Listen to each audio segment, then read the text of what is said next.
Ребята, а вы знаете то, что за место этой школы раньше стояло кладбище? И там стояла могила мальчика Артема. Этот мальчик был очень странный. С ним никто не дружил. Все его обижали и над ним смеялись.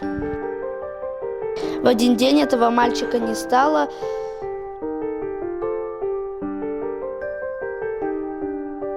Его дух бродит по нашей школе в поисках обидчиков. А вы знаете такую историю? Несколько лет назад ребята из 11 класса вызывали духа. Они прочертили пентаграмму, образовали круг, в котором ни в коем случае нельзя было отпускать руки, ломать круг. Во время чтения заклятия одна из девочек увидела что-то, испугалась и отпустила руки. И тут началось страшное. Мне эту историю рассказала моя мама.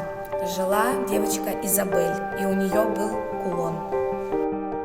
Говорят, этот кулон она нашла у заброшенного дома. Через 7 дней, как она нашла и одела этот кулон, она заболела, и ее не стало. Через месяц ее подруги обнаружили этот кулон у себя.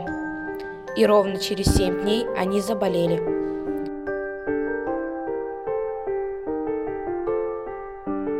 И этих девочек, и этот кулон больше никто не видел. Рита, а сколько время? Рита, твой телефон же у меня. Что такое у меня в кармане?